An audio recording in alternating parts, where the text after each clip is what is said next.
রাহুল বন্দ্যোপাধ্যায়ের অকাল প্রয়াণ, তার মৃত্যু কিন্তু একাধিক প্রশ্ন তুলে দিয়েছে। প্রযোজনা সংস্থা তার বিরুদ্ধে ভুরি ভুরি অভিযোগ রয়েছে। আর কোন পথে প্রতিবাদ হবে তা স্থির করতে অভিনেতা প্রসেনজিৎ চট্টোপাধ্যায়ের বাড়িতে বৈঠক। আর্টিস্ট ফোরামের এই বৈঠকে হাজির ছিলেন প্রিয়াঙ্কাও। বৈঠকে হাজির ছিলেন অরিন্দম শীল, প্রসেনজিৎ চট্টোপাধ্যায়, দেব, নিসপাল সিং রানে সহ কলাকুশলীরা।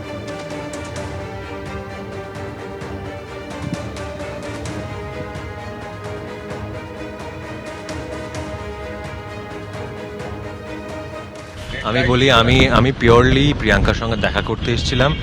গোটা ঘটনাটার পর থেকে আমার প্রিয়াঙ্কার সঙ্গে দেখা হয়নি। যেদিনকে আমি রাহুলের বাড়িতে গেছিলাম সেদিনকে এত ভিড় ছিল, আমি শুধুমাত্র রাহুলের পাশে দাঁড়াতে পেরেছিলাম, ওই গাড়িটির পাশে। প্রিয়াঙ্কার সঙ্গে দেখা হয়নি। আমি ব্যক্তিগতভাবে শুধুমাত্র প্রিয়াঙ্কার সঙ্গে দেখা করতে এসেছিলাম, এবারে কিচ্ছু না। ভেতরে অনেক আলোচনা হচ্ছে, যে আলোচনাগুলো আমি শুনলাম, আমি সেটার অংশ নই। আমি শুধুমাত্র প্রিয়াঙ্কার সঙ্গে দেখা করে ওকে একবার ধরতে এসেছিলাম, সেটা কিছু। বুম্বাদা যেহেতু আছেন, অরিন্দম দা আছেন, মূলত আর্টিস্ট ফোরামেরই আলোচনা হচ্ছে। মালদার মোথাবাড়িতে গত বুধবার বিচারকদের উপর হামলা কাণ্ডের তদন্তে আজ মালদা যাচ্ছে এনআইএ টিম। ডিআইজি নেতৃত্বে কলকাতা থেকে এনআইএর একটি টিম ইতিমধ্যেই মালদার উদ্দেশ্যে রওনা দিয়েছে। দিল্লি থেকে আসছেন এনআইএর অন্য সিনিয়র অফিসাররাও। গোটা ঘটনা সম্পর্কে আরো বিস্তারিত জানাবেন, সরাসরি আমাদের সঙ্গে রয়েছেন প্রতিনিধি সুকান্ত মুখোপাধ্যায়। সুকান্ত, কখন এসে পৌঁছবেন এনআইএ টিমের আধিকারিকরা, কি জানতে পারছো? দেখো, ইতিমধ্যে তুমি জানো যে গতকালকে ইলেকশন কমিশনের যে নির্দেশ, সেই নির্দেশ মোতাবেক এনআইএ বা ন্যাশনাল ইনভেস্টিগেশন এজেন্সি তাদেরকে তদন্ত ভার দেওয়া হয়েছে এবং আজকে ভোরবেলা নাগাদ তারা কলকাতার অফিস থেকে ইতিমধ্যে রওনা দিয়েছেন। তারা অন দ্য ওয়ে রয়েছেন, যে কোনো মুহূর্তে তারা ঘটনাস্থলে আসবেন এবং প্রথমেই তাদের কিন্তু যাওয়ার কথা রয়েছে মোথাবাড়ি থানা এবং তারপর তারা কালিয়াচক থানাতেও যাবেন। তার কারণে এই দুটো থানাতে ইতিমধ্যে প্রায় 10টি অভিযোগ দায়ের করা হয়েছে সুমোটো, এবং তার পরিপ্রেক্ষিতে একজন আইএসএফ এর ক্যান্ডিডেট যিনি মোথাবাড়িতে দাঁড়িয়েছেন, তিনি সহ মোট 18 জনকে গ্রেফতার করা হয়েছে, যাদের 10 দিনের কাস্টাডি দেওয়া হয়েছে।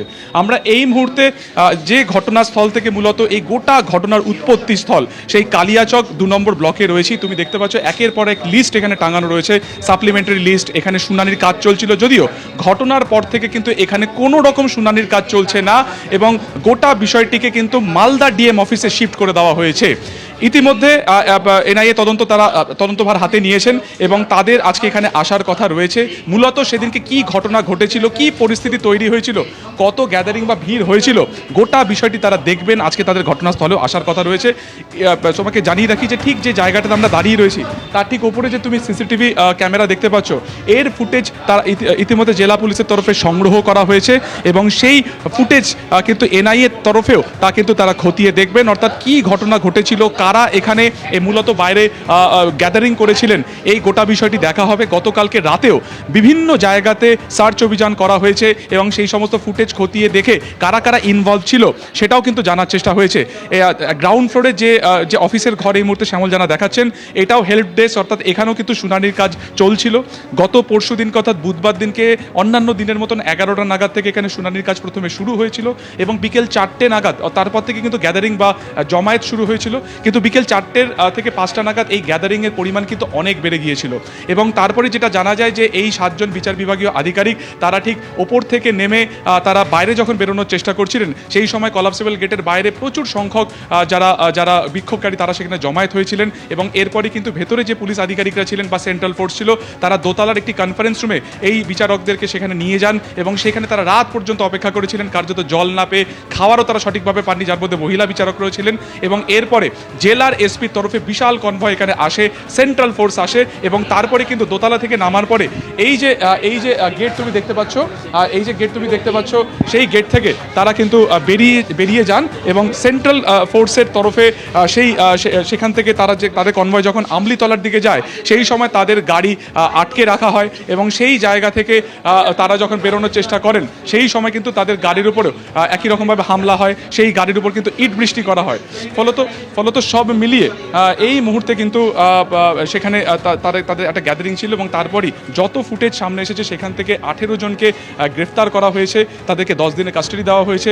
এনআইএর তরফে তাদেরকেও জিজ্ঞাসাবাদ করা হবে এবং কারা মূলত বা কার নেতৃত্বে এই বিক্ষোভ এখানে চলে, কার নেতৃত্বে এখানে জমায়েত হয়েছিল, গোটা বিষয়টি কিন্তু খতিয়ে দেখা হচ্ছে।